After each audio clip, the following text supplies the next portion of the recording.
space, the final frontier.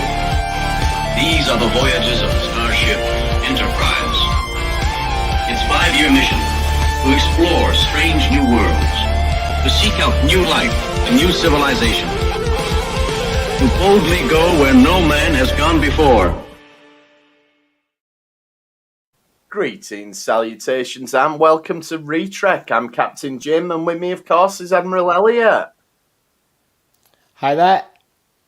And we're talking about, we're finishing off the Q Voyager episodes this week. So we did Death Wish and the Q in the Grey last week.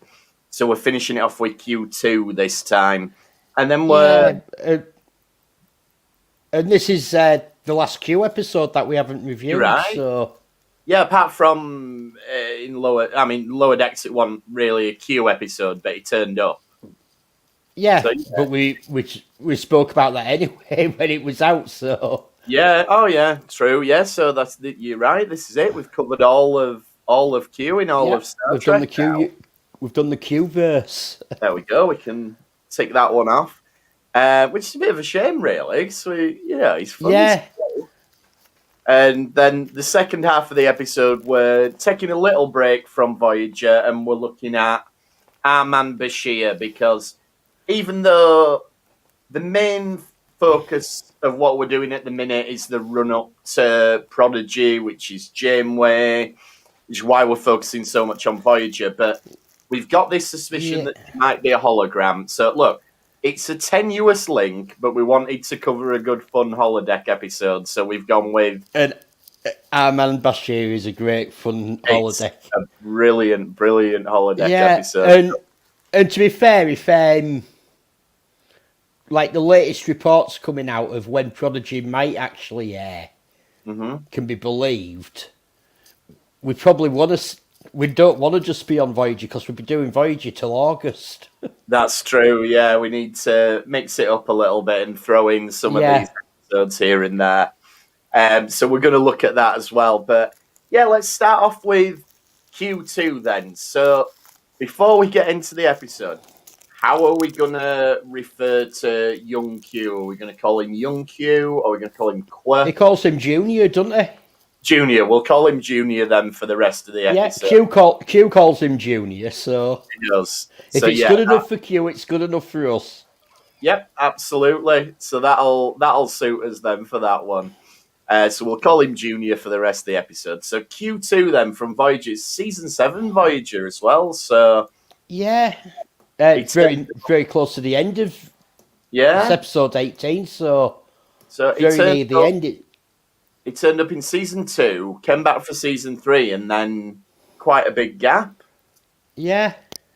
But yeah, it's nice to see him again before they wrap up Voyager. So we start off then with everybody's favourite XB now they call them, don't they? An ex-Borg, Icheb, giving us a history lesson on Captain Kirk. Yeah. Not the most popular character, Icheb, is he? No. But obviously the actor who plays him, Manu Intiraymi, we have personal experience with from seeing him at a convention, and he's an interesting fella.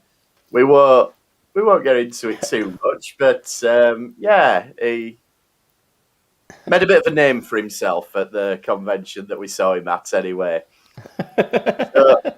He's talking about Captain Kirk. I always like it when they do little sort of references like this. So, calling back to Star Trek history.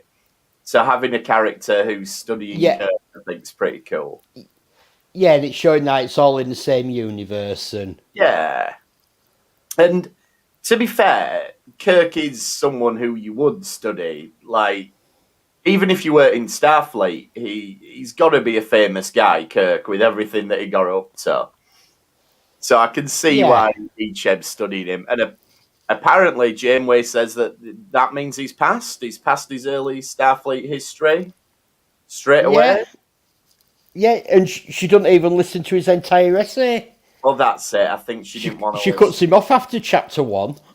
Yeah, exactly. There was some really interesting stuff that he won't have heard about. Maybe it's because you were worried you were going to get to like Star Trek 5 and they'd have to hear about that. So Well, he did have 34 chapters left to go, so... yeah, there you go. So he skipped out some And he of did it. say that he'd been thorough.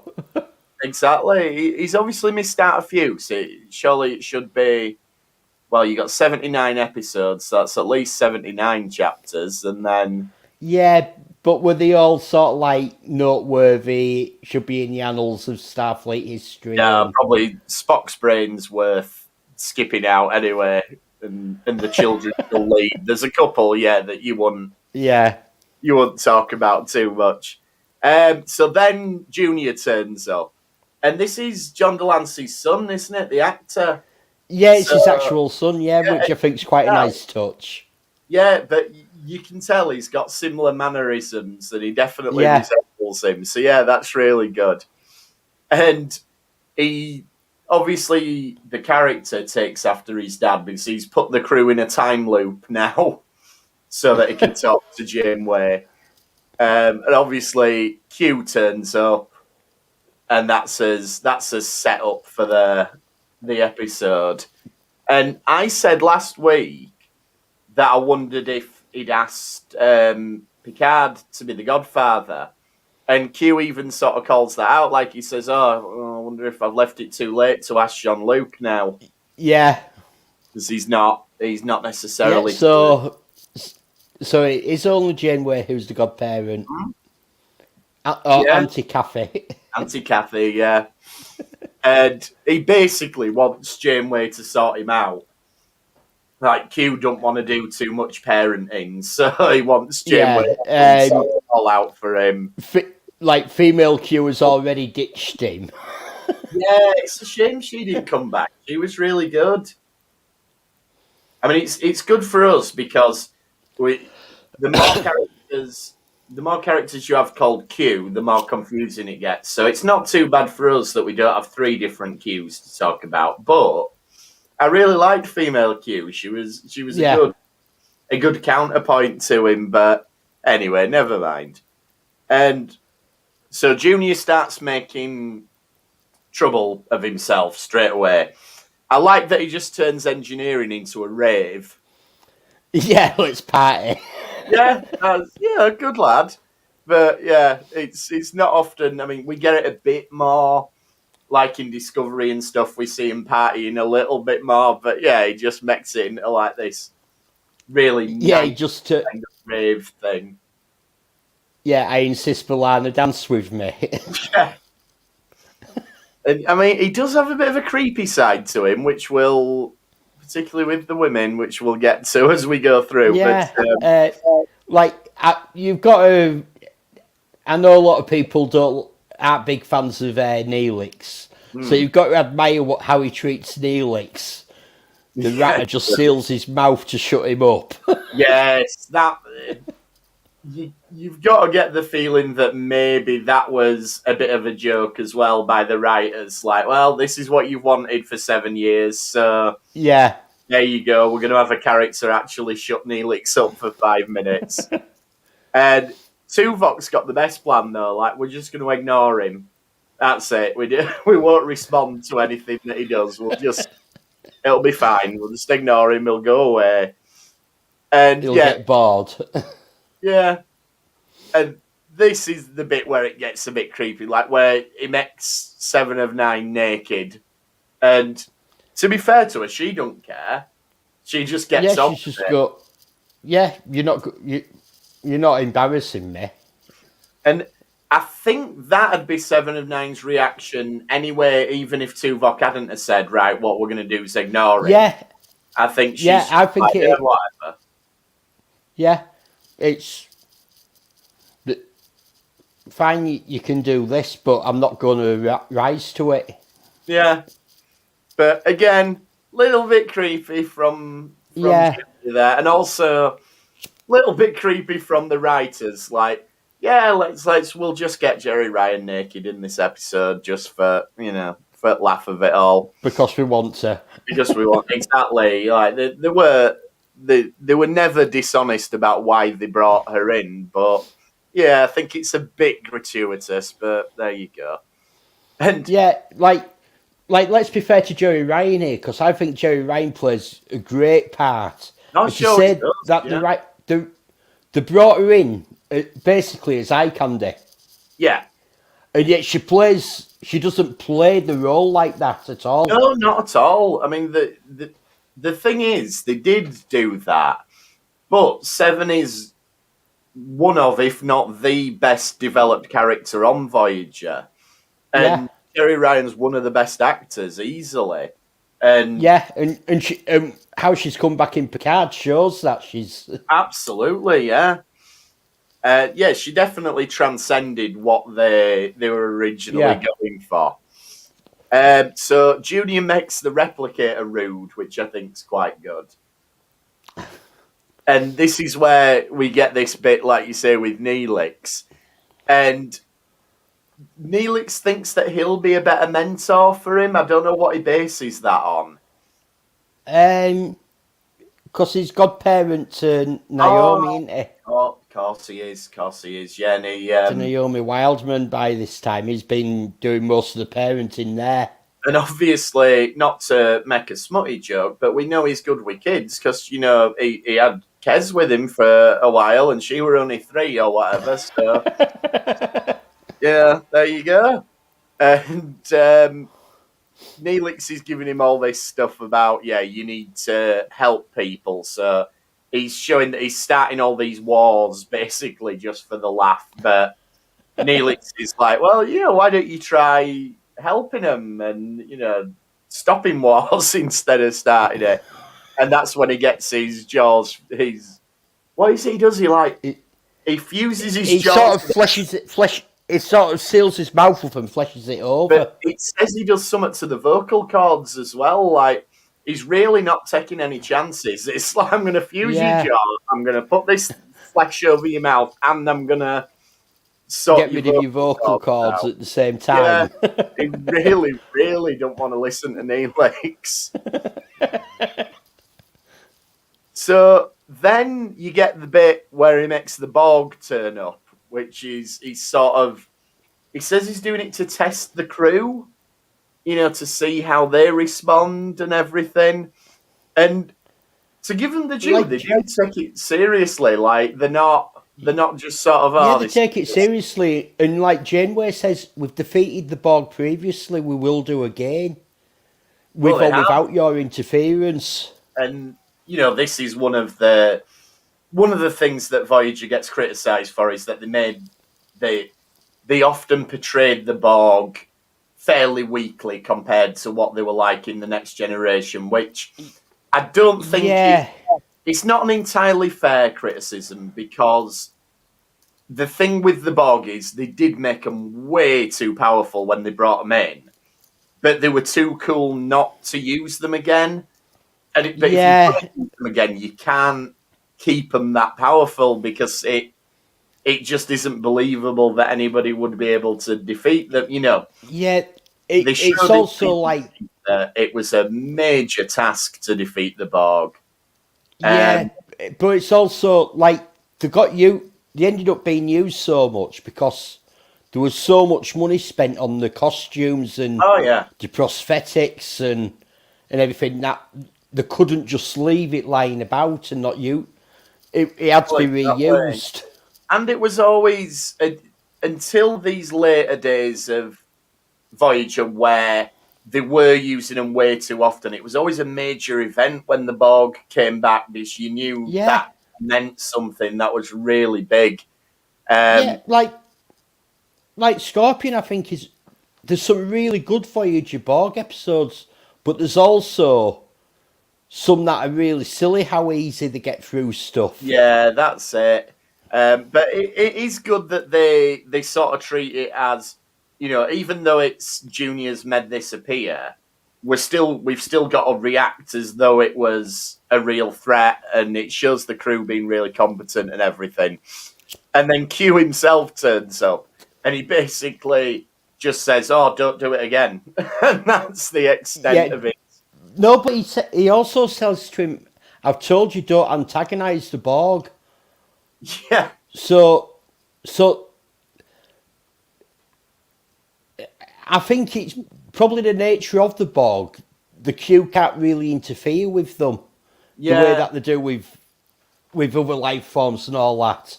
Well, they're not going to get much sort of comeback from the Borg, are they? Like, No. Certainly with the Q we know. Well, I wonder if it's also a throwback. Like he says, like we mentioned this last week in Q Who, where we first meet the Borg, that he's actually responsible for the Borg attacking Earth, like they do. Yeah. So I wonder if like he's aware of this, and that's why he's telling Junior, don't antagonise the Borg. It can have these results you don't expect. Yeah, it's a lesson that he's actually learned that he's trying to pass on. Yeah.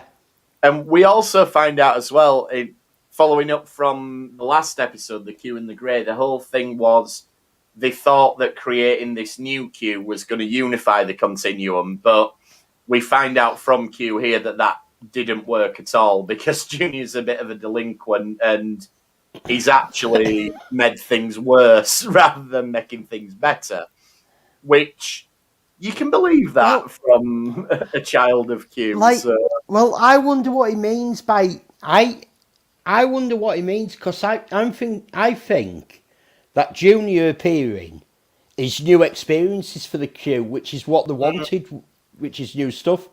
But I think it's that the fact that things are changing, is what they're complaining about now. It could be, yeah. I got the impression that it just caused a load of problems. I think it's disruptive, etc. But I think the problem is that because we saw it in Death Wish, the Q are almost stuck in a rut that they've done everything, seen everything. There's nothing new, and there's suicide firstly, and then the child, and new experiences that the Q can sort of learn from, and they're not used to learning, and it's changing, and I think that's what the disruption is. So it'd have been disruptive just the fact him being there, regardless of how he actually. I think that's I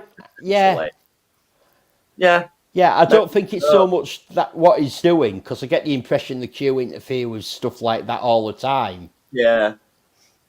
So it's the fact that he's something new, is a new experience. They haven't had kids before around them. So Q asks Janeway for help by appearing in a bath with her, and I was watching this and thinking, is this because he's got a thing about Janeway? But it's like, he used to appear next to Picard in bed and all sorts of stuff like that. So I don't think it's not necessarily that at all. And they set sort of a time limit, like you've got a week to sort your act out, basically, or we're going to turn you into an amoeba. The idea is if we leave him on Voyager, he'll learn things, he'll get better. And he starts hanging out with Icheb, which isn't necessarily the best idea, certainly not for the viewers, and he has another bit. He kind of pervs on Seven again. He's like, "Do you want me to make you naked again or whatever?" Can I see you naked again? Yeah, I mean, okay, he's meant to be a teenage lad and stuff, but it's just there's no need for it. But luckily, Chakotay is on hand to teach him diplomacy because I don't know why Chakotay is the best man for this job. He wasn't very good at diplomacy, really. He was in the Maquis, who came about because of failed diplomacy and tried to, instead of being diplomatic, tried to regain their territory through terrorism. So I'm not sure Chakotay is the best man for the job, but and like you've got to give him something to do. When Chakotay started mentoring him, like we missed out a huge opportunity for another story. Exactly. Where was all the stories about eagles and wolves and the lion? And he could have had a story about a great king who had a child, and the child had to learn the lessons. Maybe he's told all his stories by this point. After seven seasons, he's run out of stories. Yeah, 7 years in, everyone's heard all of his stories. They don't want to hear any more of them, even people he's not met before. But the sequence is quite cool, where he's got to solve this diplomatic problem. And Chakotay sort of thinks, he's going to be here all day. And he comes back and not only has he sorted it out, but he's got the Cardassians to apologise to the Bajorans for the occupation. And that, yeah. Which we find out later that he's cheated. But you know what? Captain Kirk cheated on tests that were difficult. So yeah. It's initiative. Yeah, but Janeway don't think so. She's like, no, I can't help you. And he says, please, Aunt Kathy, you're my only hope, which is very help me Obi-Wan Kenobi sort of thing. Yeah. And his next task is he's got to write an essay on the continuum. And like Icheb actually gives some good advice. He's like, well, why don't you start at the beginning? And then tell us, maybe start at the beginning. Tell us what they did, how they've interacted with humans, and then give us a bit of a summary. So it's well done, Icheb. That is a good structure for an essay. How would I go about this? I've never written an essay before. It basically hands in Icheb's essay on it. Yeah, exactly. But again, we've all borrowed essays, I'm sure. We did one at school actually. We'd all forgotten. Well, there were 4 of us, and only one of us had remembered to do the essay for this history essay. So we all borrowed Shazzy's essay and basically copied it. But then the best thing was, when it got marked, we all got higher marks than he did, even though we'd all his essay. And I don't know what the teacher were playing at. So we all got different marks, even though we'd all handed in exactly the same essay. Yeah, it didn't last long. Anyway, so yes, he's obviously just going through paper. He's obviously just going through papers and just writing at the bottom, isn't he? Not reading anything. But yeah, that was brilliant. It was like out of 20 or so, one of us got 16, 15, 14, and Shazu's essay, we nicked it, got 13. Anyway, so yeah, Junior nicks the essay, and Q comes back and he's really sort of dismissive of the essay. He's not paying any attention and everything. And he says he's just not showing enough Q-ness. Yeah. Which is great. His essay, it's very nice, but it's nothing special. Yeah. But you should be... And Janeway said, but you're his father, you need to show you're proud. And he goes... But I'm not. Yeah, I'm not proud, so I should have shown. Yeah, very cute. That's showing a lot of cuteness. Is that attitude? And so we've got this thing of, well, if the continuum don't let him off, Janeway's going to ask if he can stay as a human and stay on the ship. But he's like, I don't want to be a human. I want to be a Q. I want to be a Q. And that's good because we're so used to in Star Trek everybody wanting to be a human. Like Data obviously had this whole thing of wanting to be a human, and it's we have the Doctor who wants to be more human. Yeah, exactly. So it's quite refreshing when you have a character who says, "No, I don't want to be like that. Forget it. I want to be what I am rather than that. I want to be Q." So he goes on a joyride, basically, in the Delta Flyer with Icheb. And they get accosted for trespassing, end up in a battle. And Janeway has a really good line where he says, Aunt Kathy, she goes, don't Aunt Kathy me. I like that, like how Picard used to be with Q. Even though the Q as a species are so much more powerful and everything, you have these characters like Janeway and Picard who just don't stand for any rubbish at all from them. Even though they can just pick the fingers and wipe them out of existence, they're just like, no, I'm not having any of it. Really if you're going to do that, do it. But I'm not going to take your bullshit in between. Yeah.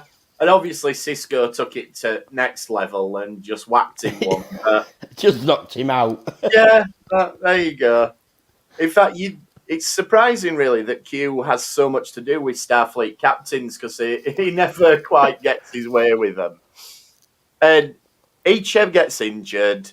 Q refuses to ask to help him, and it's all very predictable where it's going to go. But it's good. It goes you've got to show the moral high ground. Yeah. And... Why have you come back if you didn't care for him? You could have just carried on running, and it's making him realise that it's because he's his friend and everything.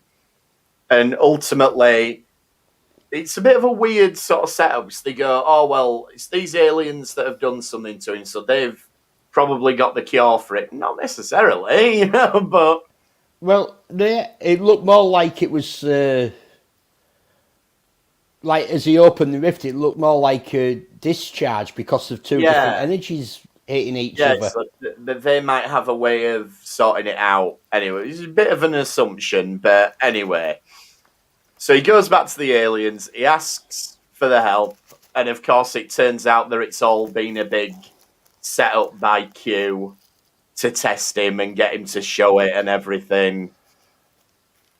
Yeah, but it's almost showing his humanity, isn't it, by caring for his friend and all that. Is that cuteness? But we did see this. This is like been done before. Yeah, because this was done in the Next Generation when he had his Q had his powers. Yeah, this is very similar to in Deja Q. Yeah, and it was by doing a selfless act. Yeah, that he got his powers back. So I suppose if it's showing a bit more of the human side, I can see Q, our Q, having that attitude because he has learned through all this. So, yeah. And it obviously doesn't impress the Continuum that much because they decide that he isn't worthy of it and they still want to turn him into an amoeba and everything. Yeah, they agree that they'll let him stay as a human. Yeah, it's all a bit of a... It feels almost like a bit of a twist too far, really, in this episode, because it's said, but then immediately it's undone because Q says, oh, well, I told them that I were going to leave as well, and they changed their mind. So it's... I don't think it works too well as a dramatic beat in the episode because it's dangled there for a second, but then almost straight away... Yeah, and like I say, it's a story that we've seen previously. It is, yeah. And why are the Q wearing 21st century judge outfits? That's what I wondered. Yeah, that obviously it's an iconic look for Q, but he does it because it's the post-atomic court of horrors, and it's a very deliberate reference to that period in time, and it kind of feels like somebody on the production staff of this has remembered the look, but can't remember why Q has that look.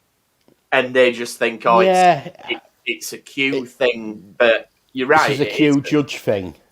Yeah, but you're absolutely right. It's not. I reckon, visually... You know exactly what it is straight away. You know it's the Q in Judgment. Yeah, it works. It does, it works visually watching it, but it doesn't make a lot of sense of why the Q Continuum would all be.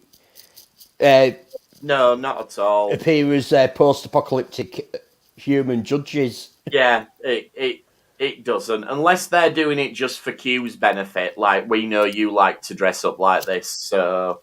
Yeah. We're going to do it. But yeah, I thought that as well. And then we get Q as like a thank you. Gives Janeway something, which we assume leads to a bit of a shortcut. And then Janeway, cheeky, goes, oh, can't you send us the whole way home? What, you mean like I offered she turned in, last time? She threw that back in his face. Twice. So, he offered to send you home twice. And now you're asking him why he won't do that for you. Yeah, you've six more episodes till you can go home. Bloody do it yourself. I wonder if Q knows that at this point. he's like, nah, I'm not gonna. You've only because he's omnipotent, so he'll be like, Yeah. well, I'm gonna let her have the last couple of weeks. So if I send you home now, you're still going to have Neelix, whereas I know you're getting rid of him in a couple of weeks' time. So I'm doing you a favour. Yeah, don't want you taking him back to the Alpha Quadrant. But yeah, or maybe it's that Janeway's had a few years to think about it, and she's been sat there kicking herself like, I had a chance to get home, but I turned it down, and I feel a bit stupid. So if I ever see Q again, I'll definitely ask him. Either way.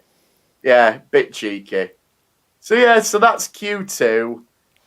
I think it's a decent enough episode. Like you say, we've seen it before. We've seen the main beats of the plot, but to say there's 7, 10. At this point, this is the 11th Q episode out of all of the Star Trek. Yeah, and we're talking approaching 500-600 episodes at this, 700 episodes at this point. Yeah. So surely they could have thought of something more original than rehashing a Q story that we've previously done. I thought so. I think they just wanted to have one last bit of fun with it. I have a sneaky suspicion we're not done with Q in the Star Trek universe yet. So well, we've talked about that. It's looking like he's ought to be in Picard season 2, and we hope he's in Picard season 2. Definitely. So let's move on then and talk about Our Man Bashir. So even though I've been enjoying the Voyager episodes we've been watching, maybe it's just because I'd just watched Q2 and it's a decent episode, but it's not the greatest episode. But I didn't feel the contrast going from that to watching this one, because this is sort of DS9 at its best, and it's just a great episode. Absolutely. Yeah, it's a funny one, is this, because every time I watch it, I really enjoy it, but it's not one that's on my go back and watch on its own list, if you know what I mean. Whereas I'm more likely to go and look at something from the Dominion War or that. Yeah, but for DS9, this is a really standalone episode. It's massively standalone. Yeah. So obviously, it's a James Bond. It's a riff on James Bond. But I think complete rip on James Bond. I think they do it really well, because it's not. It doesn't often. It does a couple of times, but it doesn't often stray quite into Austin Powers territory. But it's still a good. It gets close a couple of times. Yes, it does. But it's played a little bit more serious than that, and I think they do a really good job of fixing another plot onto it. They actually managed to have some real world stakes and everything to it, whereas you could have just done this just as a holodeck episode with nothing additional, and it'd have been fine. Nobody would have complained. It'd have just been like, here's Bashir having a fun adventure on the holodeck, and that'd have been they do manage. They added some good jeopardy. Yeah. And it works really, really well. So, obviously, even like the structure of the episode, we are doing it like a Bond film. So we get the opening bit where it's clearly the end of another adventure he's just been on. Yeah. Out Falcon. And he shoots him with the champagne cork. But like that, the whole visual of it, where he's got the bottle and he sees the reflection in the bottle. I think that's from Goldfinger.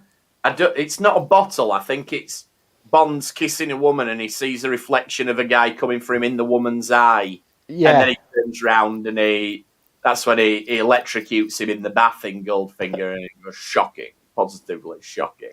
But so it's very much like that. And then Garak's gate crashing. But we get a little teaser. I know we get a teaser with every episode of Star Trek, but it feels more like even more of a nod to Bond, that you're doing a little teaser before you get the credit. And like Garak said, just giving him a round of applause for his story. Now, It's not something that we did back in these days and with a syndicated show and stuff, but they should have done a Bond-style opening credits instead of your standard DS9 credits.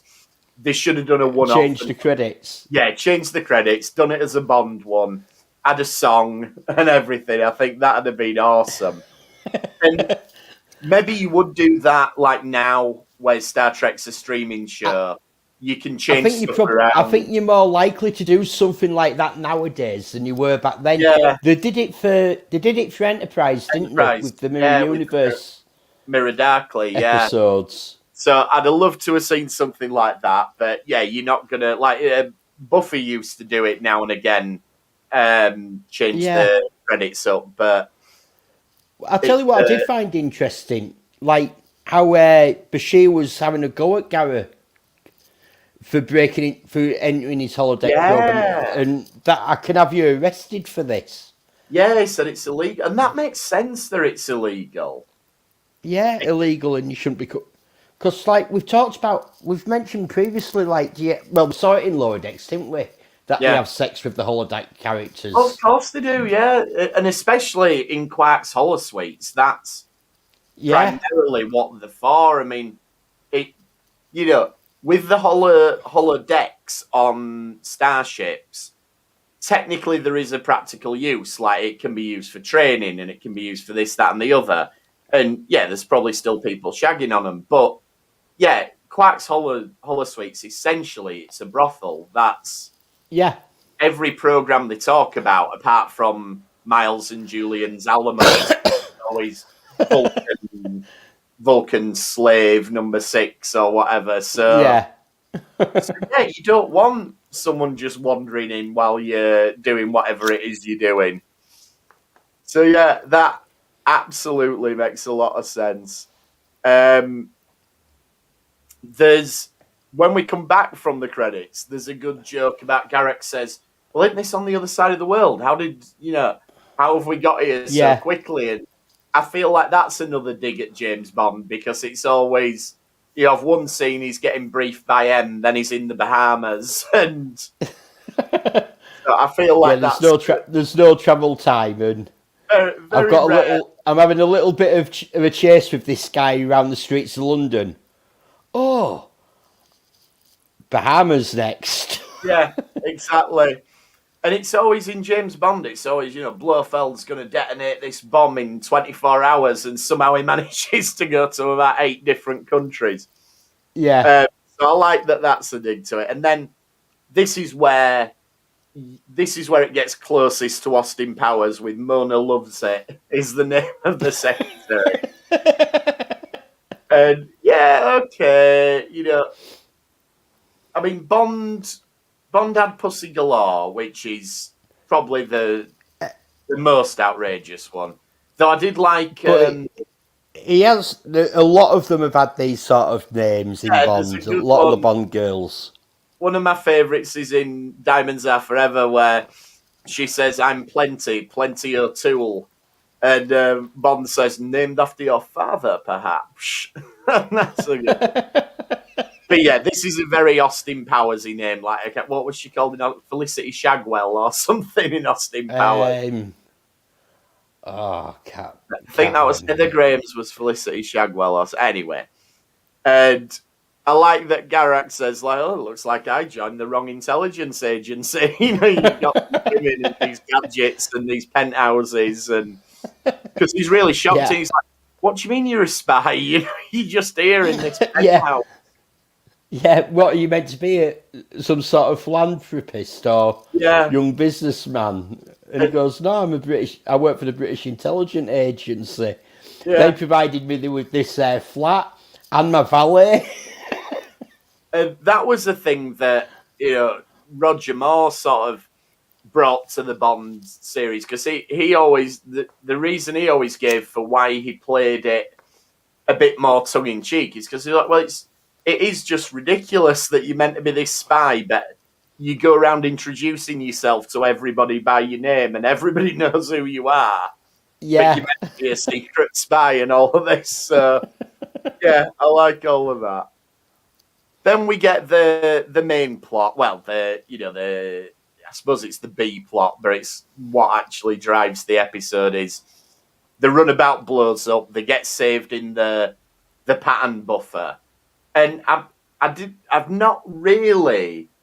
noticed it, but not really sort of thought about the consequences of it. That they go, right, we're going to wipe everything on the station to store the memory. I'm like, really? Everything? So somebody's there working on an email. Boom, that's gone. All the quacks, hollow programs are gone. Everything, every single thing in the whole memory. All your books have gone, all your private files. Yeah, it seemed. Yeah, it's just a bit crazy, and it's never touched on again. It's sort of like, oh well, we switched everything back on. So where did all? Yeah, he switched everything back on, and it was all there again, which is really even more strange. Yeah, but you've wiped everything, like literally everything you've said. But yeah. Okay, so we'll have to let it go. But the knock-on let it go. The knock-on effect, obviously, is that now all the senior crew, and it's another one like, so all the senior crew apart from Odo were on this mission. Yeah, and Bashir, who was playing in the holodeck, he wasn't needed. But you know what? Yeah, fine, we'll let it go because you need it for the episode, and it makes it cool. So we get Kira as this Russian spy character, which is another very Bondy thing, that there was always women from other intelligence agencies that he had to work with. Yeah, all the other intelligence agencies had beautiful women. That's true, actually. Up against Bond. Yeah, you're right. Certainly in the later ones, because it was, Spy Who Loved Me and Tomorrow Never Dies and everything. Yeah, he never got put up against. He never had to work alongside a male agent from another one. No, Felix from the CIA. Yeah, there's Felix, I suppose. So yeah, Kira's this Russian spy, and the plot within the plot then is there's been a series of earthquakes, and so the Russians and the British are working together, and Dr. Honeybear, that's another one of them names, whose Dax has been kidnapped. And this is your Roger Moore era James Bond kind of plot, and it's very Spy Who Loved Me and Moonraker, like I'm going to wipe out the world so I can start again. I thought it was Dr. No. Dr. No's, Dr. No's bringing down, they're trying to stop a space shuttle or something. No, I don't think in Dr. No they want to wipe out the world to start again. Moonraker, he definitely wants to wipe out the world. Yeah. Moonraker, he's going to launch these poison canisters, and he's brought the most intelligent, best physical specimens up to the station, and Spy Who Loved Me is the same, but it's under the sea. Moonraker's basically Spy Who Loved Me again, but in space. Yeah. Instead. So it feels very much like it's a nod to that era, the master plan and everything.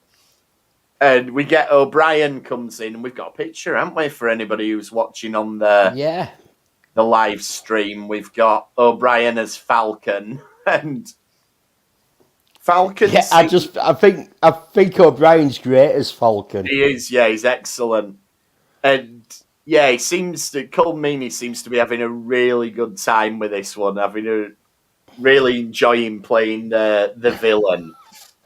And it feels like Falcon is like a recurring villain for Bashir. He's not like one and done. He's sort of almost like Jaws, that he keeps coming back. Yeah, Jaws kept coming back, didn't it? Or Blofeld.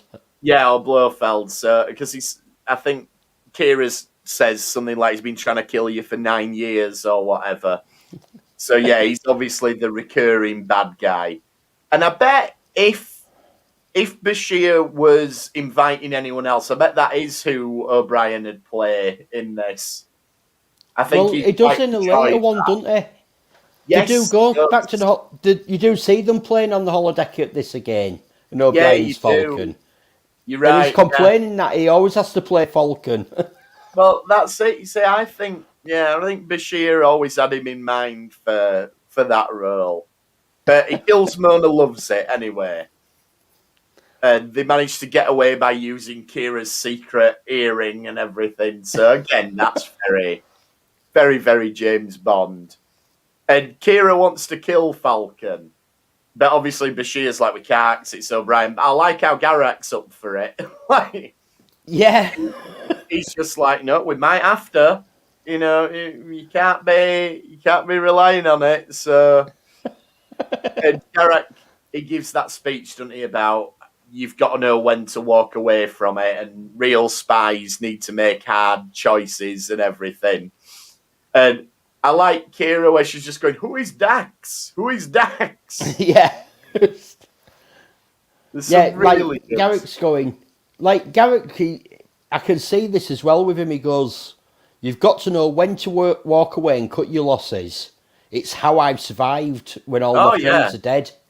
And that's the thing, like, we get it a couple of times in the episode, and it is, Garak is annoyed that Bashir's just play acting at it, you know, and he's like, there's nothing entertaining about being a spy, you know, it's a serious thing.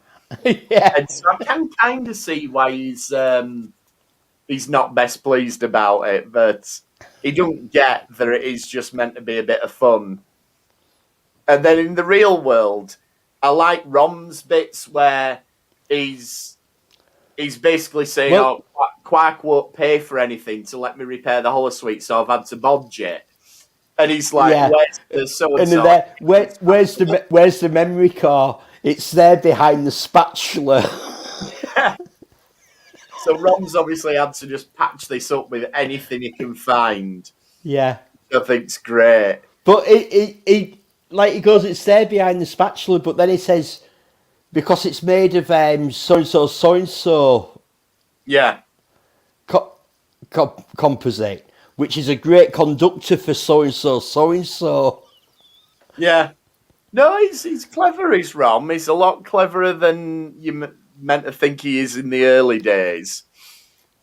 Like Rom's one of them characters that they developed very slowly. Yeah, definitely. And you actually see it from quite early on in DS9. Yeah. That Rom isn't as stupid as is made out. He keeps winning bits and pieces. I think when I rewatched all of it the other year, I think the only time they got Rom wrong is in the pilot episode, the very first time he appears. I think he was just meant to be like an arsehole Ferengi dad. But then after that, they clearly decided, no, we're going to do something else with him. And like you say, he's seeded very early, and the development is consistent from that point. But yeah, rewatching it once you've seen it all, the first time he appears, you have to just go, nah, that's not Rom, really. It's the pilot. Things change. They've not got that worked out yet. Worf gets to play like a henchman, and he's like the croupier at the casino, and they're playing Baccarat, which is James Bond's card game, and in the book of Casino Royale, that's what he plays. But I think they sensibly changed it in the film to poker, because Baccarat's got to be the most bloody complicated card game. Like I haven't got a clue how to play Baccarat. I don't think anybody has. In the book of Casino Royale, there's a whole chapter just explaining the rules of Baccarat. But effectively, it's kind of like blackjack. Like, you're aiming for a certain number, but there's a thing where you don't go bust if you go over it, but you only count like the second digit or something. So you're trying to get 19, I think. But if you go over 19, you've then got to try and get 29. And it's so bloody complicated. So obviously for the film, they were like, no, we're not going to do that. We're just going to make it poker that more people understand. I might have to learn to play Baccarat, but anyway. So, yeah, I like that they're playing Baccarat. That is from the Fleming books and everything. And he's using the alias Merryweather, which, again, was another thing Bond used to do. Like, he's Mr. Somerset in one of the books, and he always worked for Universal Exports and all of that. And there's this old thing of, I'm going to win the 5 million francs that I need, which is, again, you want 5 million for me to go meet this guy? Yeah, and he's like, you've got it there, I'm going to win it. I have to say, Alexander Siddig wouldn't have been a bad Bond at all. I think he nails it. He's got the look, he's very suave and everything, and he's clearly having a blast as well. Before we go and meet Dr. Noah then, which is fantastic work by Avery Brooks, a weird bit that's dropped in this episode is, it's a Cardassian terrorist group called the True Way, which they sound like they're meant to be like the Cardassian equivalent of the Maquis. Yeah. And I don't think we ever come back to them. We have a few Cardassian terrorist groups, don't we, crop up? It's just but I can't remember what the names... Without going back and watching, I can't remember the names of them off the top of my head. Yeah, it just seems a weird one to drop in here. And, like, it'd have been fine if they'd have just gone out with the Maquis and you'd have gone, oh, yeah, okay, the Maquis. But it just seemed... I wonder if maybe they were just planting a few things that they didn't decide to use later on. There was a bit with Cardassian terrorists and all that. Yeah, there is bits and bobs here and there. And you've got around this time, like, you've got the Klingon-Cardassian war around this time. And yeah, so all sorts going on. But yeah, I just wonder if it's one that they thought, we'll have that in our back pocket and we can, if we want to make something of it, we can bring it in later. But anyway...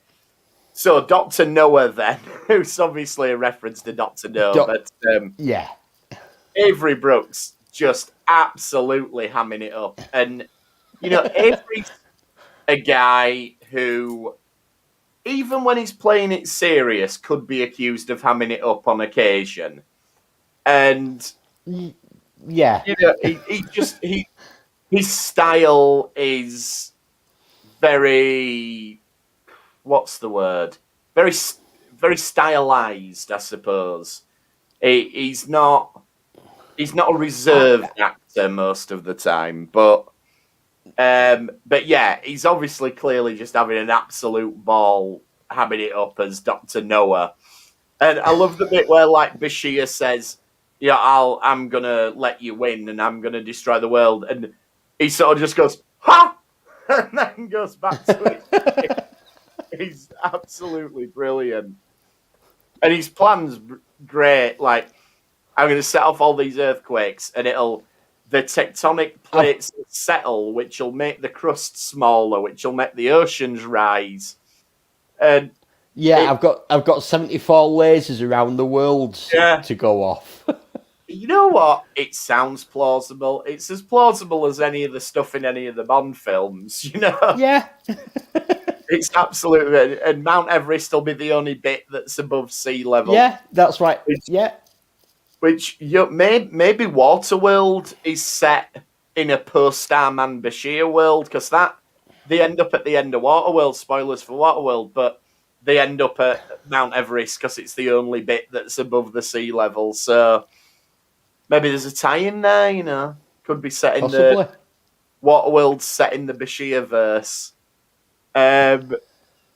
So he gets strapped to the laser, which is, again, this is very much like it's like the book of Moonraker. In that one, Bond gets strapped to the bottom of a rocket that's going to go off. Yeah, I've read Moonraker a long time ago. It's a weird one, is Moonrakers. Not much happens in it, like the book.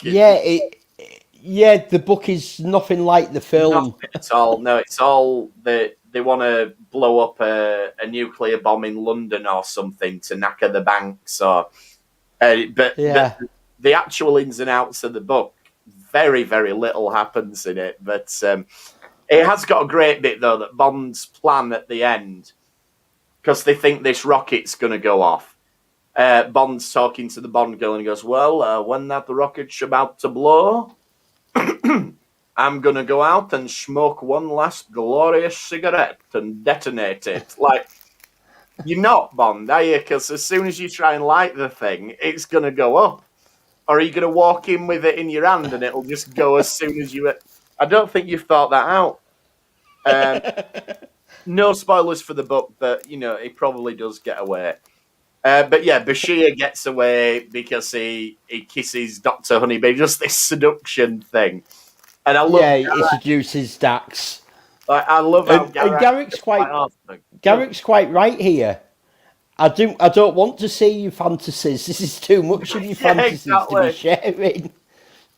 Yeah, but he barged into his programme. That's true. That's why it's illegal. You don't want to see a man's fantasies. Don't break into his hollow programme. Yeah. And it's not like you didn't want to be part of it because you came dressed in a tux. So don't be playing that card now. And it comes down to Bashir thinks he's bruised his ego by doing this, and you have that Bashir gets a gun out of his shoe, which I think's great as well. And it's this little tiny, tiny gun. But he does shoot Garak, which I think impresses him.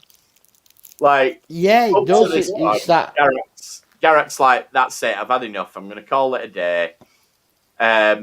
Though it's very lucky that he doesn't just say computer end program. He says, computer, show me the mechanism to do that. It gives him time to actually shoot him. But, yeah, like we have seen computer end program or just saying arc. Or... computer arch or computer pause. Any of that would have worked, but instead he... Maybe though... Yeah, but they've been told... Like, we have missed, while all this is going on, Rom's ripping apart the Defiant. Yeah. Like, they've decided, like, the bodies of the command staff are on the holodeck. Yeah, but the minds are in all the rest of the computers, and they need to transfer it all to the Defiant. And this is why they need to stall and everything. So, I'm just thinking, though, about that with Garak. It wouldn't surprise me if he deliberately said that in a really long way to see if Bashir would shoot him or not. It's the sort of thing possibly do to see if he can push him a little bit. Will he been calculating and... Yeah, will he actually do it or will he bottle it? So, yeah, this is where Bashir is just stalling for time, and he does it by saying, no, you know, and he repeats what Garak said earlier on, which is pretty cool. And it's, I'm going to let Dr. Noah win so that, let's destroy the world. And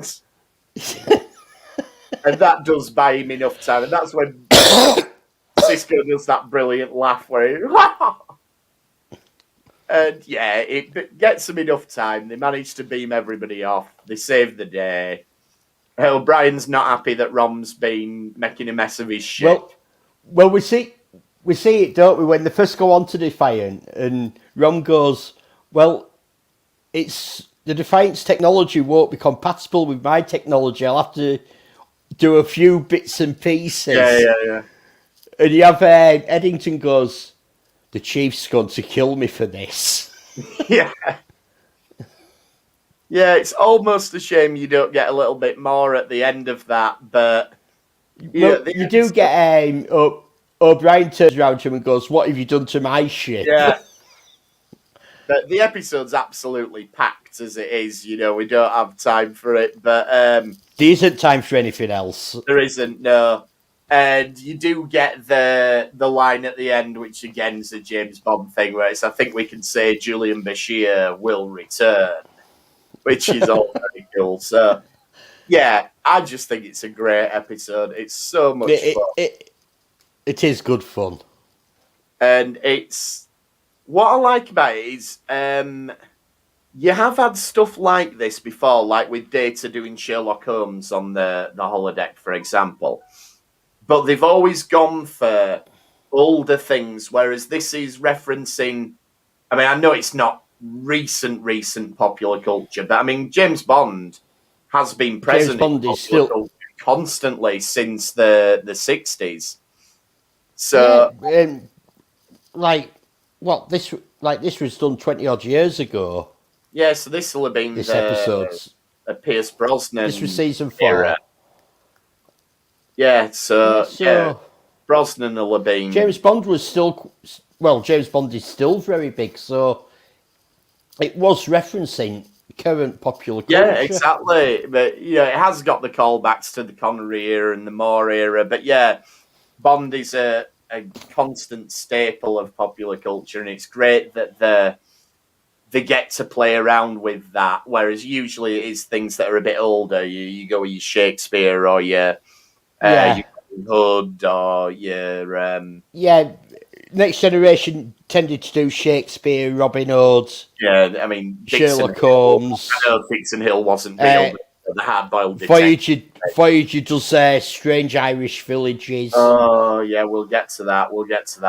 We are definitely going to do those 2 episodes, but we're waiting until the pubs have reopened so that we can have a proper drink before we tackle them episodes.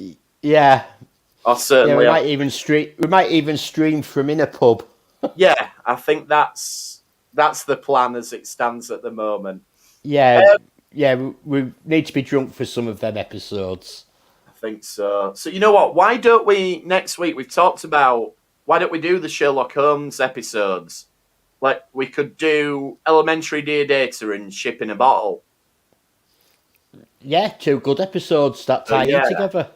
Yeah, let's do Sherlock Holmes then next week. We'll go back to Next Gen. We haven't been to Next Gen in a while. But in the meantime, then, if you want to get in touch with us, in fact, it's over a year since we've been to Next Gen. It is, before Picard, absolutely. So if you want to get in touch with us, if you're watching on the live stream, the addresses are at the bottom of the screen. But for everyone else, we're on Twitter at RetrekPod. You can email us, retrekpod@gmail.com. You can come and join us on Facebook, search for Retrek. If you search for Retrek on YouTube, you'll find the channel that's hosting this video, but also Elliot's model channel, which you're still working on a TOS Enterprise, got all the wiring and stuff at the minute. Getting there. Lots of wires hanging out.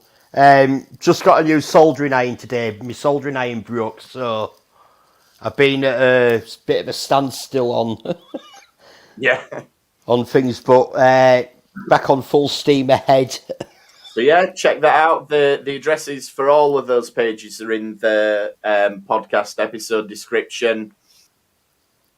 So next time then Sherlock Holmes. But thanks for trekking with us this time, and we will see you next time on the Retrek. Thank you. Bye bye.